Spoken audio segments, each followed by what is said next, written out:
Alhamdulillahi Rabbil Alamin. Alhamdulillahilladzi jama'ana mu'minina dhakirin. Fanashhadu an la ilaha illa huwa Rabbul Alamin.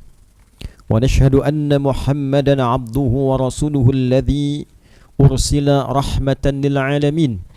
Fasalawatullahi alaihi wa salamuhu tam wa ala alihi wa sahbihi wa dhurriyyatihi wa ummatihi ila yaumiddin. Amma ba'd, faya ibadallah, ahbaballahi wa ahbaba rasulihi sallallahu alaihi wasallam, usi nafsi wa iyyakum bitaqwallahi faqad fazal muttaqun, fala tamutunna illa wa antum muslimun.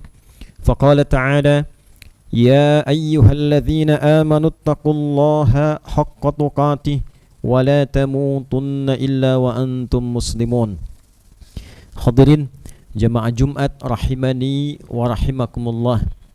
Sebelum khatib memulai khutbah, khatib mengingatkan agar jamaah khusyuk, tenang dalam menyimak dan tidak menggunakan perangkat-perangkat apapun itu yang mengganggu kekhusyuan dalam khutbah ataupun merusak keutamaan khutbah dan penyimakan itu sendiri.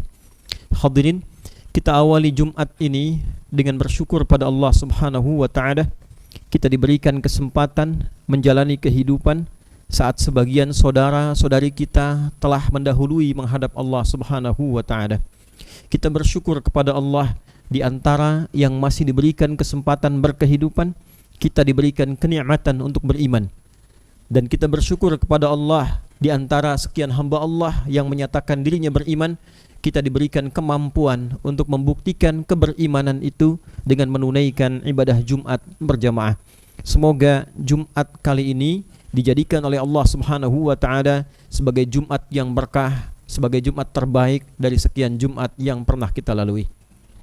Hadirin, tercatat dalam hadis yang didokumentasikan oleh Al-Imam Al-Bukhari, di dalam hadis urutan nomor 59 dan ditegaskan kembali dalam urutan hadis nomor 6496, sanad rawinya tersambung pada sahabat Abu Hurairah radhiyallahu taala anhu. Beliau mengisahkan, jaa a'rabiyun, datanglah seorang Arab dari kalangan Badui.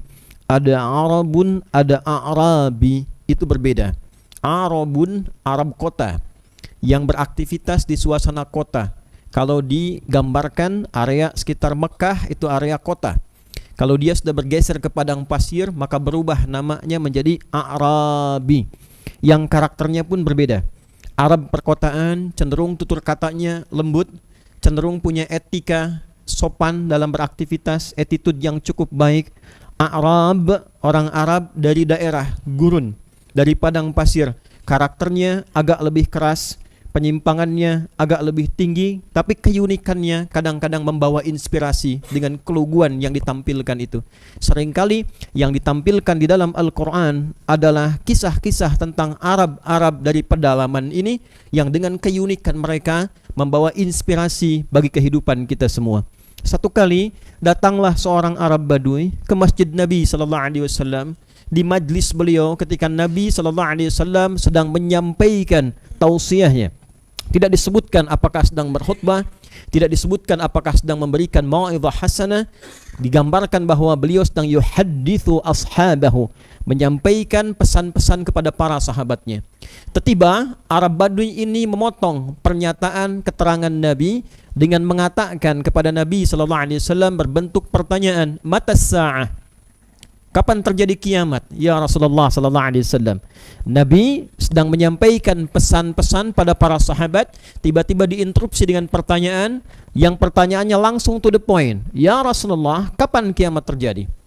Maka Nabi meneruskan pernyataan beliau, meneruskan keterangan beliau, pengajaran beliau kepada para sahabat, sehingga beberapa mengomentari dengan komentar berbeda. Ada yang mengatakan di kalangan para sahabat, Nabi tidak mendengar pertanyaan itu. Ada yang kedua mengatakan, jelas terdengar, karena kita pun mendengar. Boleh jadi Nabi tidak suka, kurang nyaman dengan pertanyaan itu karena diinterupsi ketika beliau sedang menyampaikan satu pernyataan. Karena diinterupsi ketika beliau sedang memberikan sebuah penjelasan. Maka tatkala beliau selesai menyampaikan uraiannya itu, tiba kemudian saat orang sudah melupakan orang Arab dari pedalaman tadi, Nabi SAW kemudian bertanya, "Aina urahu yas'alu 'anis sa'ah?" Mana tadi yang saya simak saat saya sedang menerangkan, memberikan penjelasan itu, ia ingin bertanya tentang kiamat. Maka orang Arab Badui itu mengatakan, "Ha'ana ya Rasulullah." Ini saya ya Rasulullah sallallahu alaihi wasallam. Sampai di titik ini, para ulama kemudian memberikan komentar. Para ahli hadis memberikan catatan bahwa sebelum sampai kepada isi dari nilai hadis ini, substansi hadis ini, maka pengantar hadis memberikan pelajaran etik pada kita semua. Hadirin sekalian, di ilmu hadis itu nanti ada pelajaran tentang sanad yang menjelaskan kepada kita runtutan referensi penyampai informasi ini hingga sampai ke Nabi. Dan dia punya kualifikasi khusus. Gugur satu bagiannya, maka lemah kualitas informasinya. Mattasala isnaduhu binaqlil adlid dhabiti anil adlid dhabiti min ghairi syudzudin wala illatin qadihah. Mesti bersumber dari orang yang terpercaya, sanadnya bersambung, punya ingatan yang kuat, tidak punya celah yang bisa disoal, dan sepakat orang-orang dengan kebaikan dirinya. Ini 5 hal yang harus dimiliki dalam satu klasifikasi pembawa informasi dari Nabi. Begitu ketatnya agama ini, tidak boleh ada rekayasa, tidak boleh orang mengarang, maka ada kualifikasi yang khusus diberikan pada pengantar informasinya itu. Setelah dipastikan terhubung kepada Nabi, baru dianalisis isinya. Namanya matan, ada sanad, ada matan. Ini bagaikan 2 sayap burung. Satu bermasalah, dia tak bisa terbang. Sanadnya bermasalah, satu hilang misalnya ingatan sedikit beda tipis, dari titik jadi koma, maka berubah hadisnya dari sahih menjadi hasan, turun kualitasnya. Demikian selanjutnya. Bila dipastikan sahih dari segi sanad, dilihat matannya. Matan terbagi 2 bagian. Ada muqaddimatul matan, pengantar kepada matan, isi hadisnya. Yang kedua sulbul matan, inti dari matannya, informasi yang akan disampaikan. Nah, bagian pertama ini disebut dengan muqaddimatul matan, pengantar kepada inti hadis. Ada apa di dalamnya? Ada pelajaran etika, ada pelajaran karakter, ada pendidikan karakter dalam nuansa pendidikan kekinian, bahwa hendaknya kita menyimak, menghargai, menghormati orang yang sedang memiliki kesempatan untuk berbicara. Apakah di ruang-ruang formal tertentu, apakah dalam musyawarah, apakah dalam keadaan yang sedang kita berdiskusi. Setiap orang yang sedang punya peran menyampaikan pendapatnya, biarkan ia berbicara sampai ia tuntas, sehingga idenya bisa tertangkap secara utuh dan keadaan dirinya bisa menyampaikan dengan cara yang nyaman. Kemudian yang kedua, ini yang terpenting kemudian, etik yang kedua. Ternyata Nabi pun tidak mengabaikan itu. Boleh jadi dalam konteks kita bermusyawarah, berdiskusi di level keluarga, level sosial pertemanan, atau bahkan dalam lingkar perusahaan, ada orang-orang yang mungkin ingin bertanya, ingin mengklarifikasi, malu dalam bertanya, berusahalah sebagai leader, sebagai pimpinan, atau mungkin sebagai partner, peka membaca suasana itu, sehingga kita bisa menangkap seluruh ide-ide itu, baik yang nampak ataupun yang tersembunyi. Lalu sampai pada inti bahasannya, Nabi mengatakan, perhatikan kalimatnya dengan dalam. Idza dhiyatil amanatu fantadhiris sa'ah. Apabila amanah itu disia-siakan, maka tunggulah kemudian datang masa waktu sa'ah, kiamatnya, kehancurannya.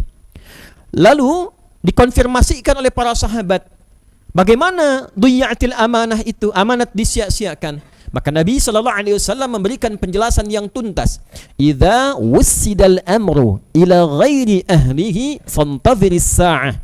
Apabila satu persoalan, satu urusan, satu peran, satu tugas diberikan kepada orang yang tidak profesional di bidangnya, tidak punya kemampuan, tidak punya kapabilitas untuk menunaikannya, maka tunggulah kemudian masa kiamatnya.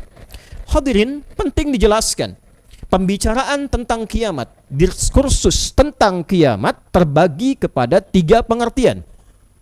Pengertian pertama, yang dimaksud dengan kiamat kadang ditafsirkan tanda-tandanya berupa bentuk-bentuk kekacauan. Karena banyak kita temukan dalam Al-Quran, misalnya ketika kita mengaji surah At-Takwir saja, Idza syamsu kuwirat, surah ke-81, digambarkan dalam konteks kehidupan dunia ada 6 tanda, pasca kebangkitan ada 6 tanda lagi. Dan semua yang terkait dengan kiamat itu digambarkan sebagai kekacauan. Jadi kekacauan-kekacauan kecil yang terjadi atau kekacauan-kekacauan skala besar yang terjadi itu dipersepsikan dalam bahasa hadis adalah hal-hal yang mengantarkan kepada kehancuran, hal-hal yang tidak baik. Ini sering juga diterjemahkan dengan kata sa'ah, waktu, diterjemahkan dengan kiamat. Bukan pengertian dalam kiamat dunia hancur, bukan. Kadang-kadang Anda berkata ketika proyek Anda gagal, wah kiamat ini. Ketika Anda ada persoalan yang sulit, Anda katakan kiamat nih, rumah tangga saya kiamat, kantor saya kiamat. Bukan ingin menunjukkan dunia berakhir, tapi ada sesuatu yang tidak terkendali, sesuatu yang kacau, sesuatu yang tidak ideal. Yang kedua, ada yang dimaksudkan huru hara, pengantar terjadinya kiamat yang kedua. Huru hara yang dahsyat, yang tak terlukiskan. Idza syamsu kuwirat, ketika tatkala mentari digulung, habis, bukan hanya sekedar terbit dari barat yang biasanya di timur. Wa idzan nujumun kadarat, ketika bintang gemintang itu jatuh, gaya gravitasinya sudah tidak ada lagi. Bertemu berbagai macam gaya gravitasi kemudian berkurang, ya, lalu jatuh itu berguguran tanpa terkendali. Wa idzal jibalu suyirat, ketika gunung-gunung itu dicabut ke akar-akarnya, berterbangan, beradu satu dengan yang lainnya. Huru hara, bagian kedua. Dan puncaknya yang terakhir, terjadilah apa yang disebut kehancuran total itu. Ya, jadi ketika kita mengatakan ada benturan hebat saat yang pertama tercipta alam Big Bang, maka nanti ada terakhir ada Big Crunch. Kata para pakar, kata para cendekiawan, hancur sejadi-jadinya. Yang dimaksud hadis ini adalah tatanan stabilitas yang terganggu. Seakan-akan terjadilah seperti tanda-tanda kiamat. Yang dimaksud kiamat-kiamat kecil yang tidak terkendali, pengaturan yang tidak wajar, yang tidak berjalan secara sistematik. Nabi SAW memberikan pengantar ketika Arab Badui ini bertanya pada Nabi tentang peristiwa besar. Nabi mengkonfirmasi. Nanti dijelaskan di ayat-ayat lain. Jangan bicara yang besar-besar dulu. Persiapan kamu apa kalau menuju yang besar itu? Jangankan kau bicara yang besar, kalau keseharianmu saja sudah tidak mengatur diri dengan baik, tidak bisa mengatur pekerjaan dengan baik, tidak bisa menempatkan orang sesuai dengan kepakarannya, kamu sendiri sudah kiamat. Kamu sendiri sudah nggak rapi. Bagaimana kita bisa bicara isu-isu besar, ide-ide besar, kalau yang kecil pun tidak tertata? Kalau yang remeh-temeh kita anggap tidak berjalan dengan baik. Maka Nabi memberikan sebuah pesan yang sangat dalam. Idza dhuyyatil amanatu, jika amanat itu sudah disia-siakan. Apa yang dimaksud disia-siakan di sini? Dijelaskan lagi oleh Nabi supaya kita tidak memberikan kreativitas dalam tafsiran. Idza wusidal amru ila ghairi ahli. Jika dalam setiap aktivitas, alnya itu bisa ma'rifah, bisa istighraq. Ma'rifah perkara khusus, istighraq di semua aspek kehidupan. Tarik ke rumah. Kalau suami nggak tahu peran sebagai suami apa, kiamat rumah tangganya. Nggak ngerti tugas suami apa. Maunya ingin menikah saja, setelah menikah tak paham fungsinya. Sebagai suami kewajibannya apa, haknya apa, istri juga demikian. Betapa banyak orang berumah tangga dulu langgeng kehidupannya, luar biasa kesetiaannya, dan itu didasarkan pada pengetahuan yang nyata sebelum dia menikah. Dia pelajari ayatnya, dia pelajari konsepnya, dia pelajari pedomannya, sehingga ketika dia memasuki gerbangnya, dia telah siap dengan perjalanan kehidupan rumah tangganya. Ada orang hanya ingin buka gerbangnya saja, tapi tidak siap dengan pedomannya. Dia berumah tangga tak mengerti bagaimana menjadi suami, apa haknya, apa kewajibannya, bagaimana menjadi seorang istri. Maunya punya anak, tapi tidak mau mendidik. Sehingga anak itu berbalik kepada kedua orang tuanya, tidak punya sikap yang baik. Maka di hal-hal terkecil ini, Islam memberikan perhatian. Kalau peran itu kita ambil, tanpa ada profesionalitas di dalamnya, maka tunggulah kiamat kecilnya. Tunggu kekacauannya. Bawa levelnya naik ke skala yang lebih menengah. Di perusahaan, tempatkan orang-orang tertentu, tapi tidak profesional. Kepakarannya mati. Substansinya hilang. Anda tempatkan orang di luar batas kepakarannya, tunggu kehancuran bidangnya, tunggu kehancuran perusahaannya, tunggu kiamat di bagiannya. Nabi SAW satu kali dimintai pendapat. Orang-orang ingin berkebun di Madinah, datang kepada Nabi. Nabi memberikan arahan, dan inilah Allah Subhanahu wa Ta'ala memberikan hikmah yang sangat dalam. Ketika Nabi memberikan arahan, diikuti arahan itu. Arahan ini bukan arahan spiritual.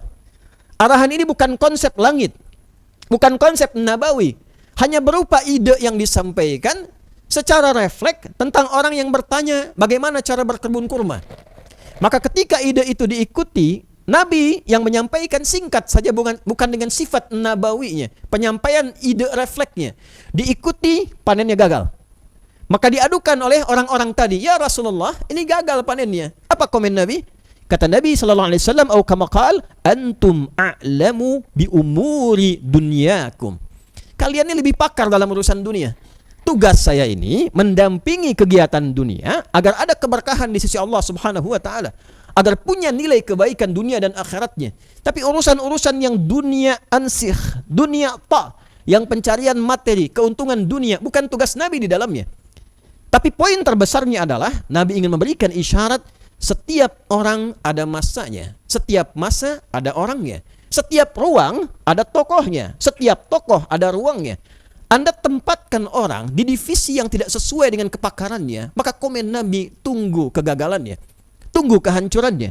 Demikian skala lebih besar dalam konteks kehidupan bersosial, konteks kehidupan berbangsa, bernegara.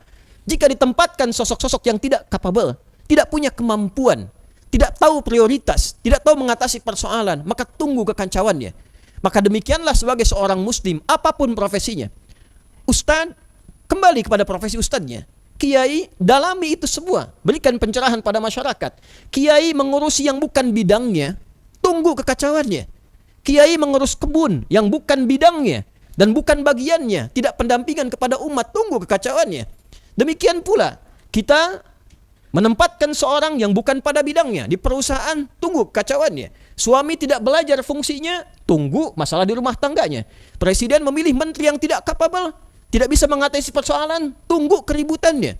Oleh karena itu, Islam mengajarkan secara komprehensif bagaimana membangun stabilitas dalam kehidupan kita agar bermanfaat dan baik dalam kehidupan. Khutbah Jumat bukan ibadah formal saat khatib menyampaikan tausiahnya, bukan retorika yang ditunggunya, bukan keindahan kata yang dinanti, tapi bagaimana pesan-pesan ilahi tertanam pada jiwa kita untuk melakukan perbaikan setelah kita meninggalkan majlis Jumat ini.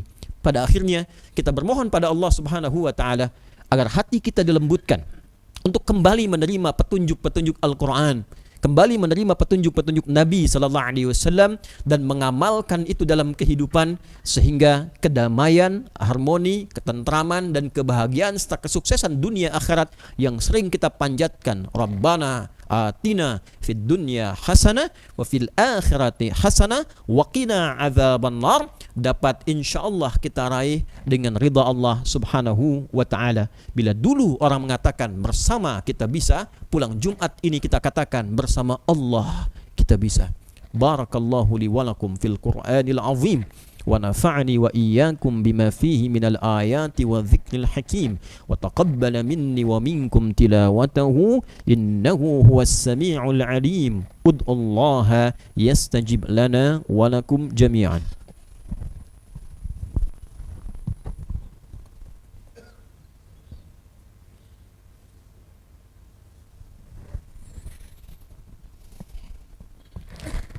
Alhamdulillah, alhamdulillahilladzi an'amana bini'amin katsirah, fanashhadu an la ilaha illa huwa ta'ala rabbuna ala kulli syai' laisa kamitslihi syai'un wa huwas sami'ul basir, wa nashhadu anna Muhammadan 'abduhu wa rasuluhu alladzi la nabiyya ba'dahu. Allahumma shalli wa sallim wa barik ala hadzal nabiyil karim الحبيب الأمين نبينا ورسولنا محمد وعلى آله الطاهرين وصحبه أجمعين وذرياته وأمته إلى يوم الدين. أما بعد فيا عباد الله أوصي نفسي وإياكم بتقوى الله فقد فاز المتقون فلا تموتن إلا وأنتم مسلمون. فقال تعالى يا أيها الذين آمنوا اتقوا الله حق تقاته ولا تموتن إلا وأنتم مسلمون. Hadirin, sebelum kita berdoa pada khutbah yang kedua ini, khatib menegaskan dengan singkat dan padat saja. Mari kita cek kembali, tanyakan pada diri kita, peran apa yang Allah titipkan dalam kehidupan kita yang kelak itu dibawa pulang, dipertanggungjawabkan dalam sidang yaumul akhir. Peran sebagai seorang anak, pasti. Peran sebagai seorang suami, mungkin. Peran sebagai bagian dari orang tua, mungkin. Serta peran-peran sosial dan kehidupan berbangsa, bernegara yang dititipkan. Maka pelajari ilmunya, pelajari pengetahuannya, ikuti pedomannya, dan dengan itu mudah-mudahan kita selamat dan diringankan dalam hisab ketika pulang pada Allah Subhanahu wa taala. Qala ta'ala innallaha wa malaikatahu yusalluna 'alan nabi ya ayyuhalladzina amanu sallu 'alaihi wa sallimu taslima. Allahumma salli wa sallim wa barik ala hadzal nabiyil karim ar-rasulil amin nabiyyina wa sayyidina Muhammadin wa ala alihi wa sahbihi ajma'in. Allahumma nahmaduka hamdan syakirin hamdan na'imin hamdan yuwafi ni'amahu wa yukafi'u mazidah. Ya Rabbana lakal hamdu wa lakal syukru kama yanbaghi li jalali wajhikal karim wa li 'azimi sultanik.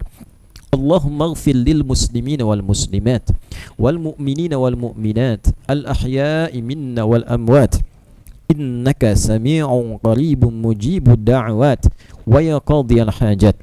Ya Allah, anugerahkan ampunan kepada seluruh umat Islam, laki-laki, perempuan, dimanapun berada. Kepada orang-orang beriman, baik yang masih hidup ataupun yang telah wafat. Engkau pasti mendengar permohonan kami ini. La tada'alana fi maqamina hadha dhanban illa ghafartah.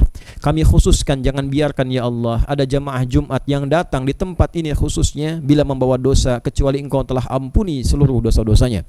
Wala hamman illa farajtah. Jika ada kegelisahan di hatinya, mohon tenangkan keadaan jiwanya. Wala dainan illa qadaitah. Jika ada satu jamaah Jumat yang hadir saat ini terlilit utang piutang dalam hidupnya, limpahkan rizki kepadanya untuk melunasi utang-utangnya. Wala asiran illa yassartah. Jika ada yang tengah diuji dengan kesulitan seberat apapun, mohon angkat dan hilangkan kesulitannya. Wala maridan illa syafaitah. Jika ada yang diuji dengan penyakit seberat apapun, mohon angkat dan hilangkan penyakitnya.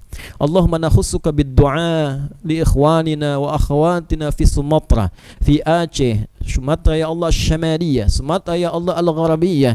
Nakhussuka bid-du'a lahum, Allahumma asbirhum ya arhamar rahimin, wasbir ahlaha ya rabbal alamin.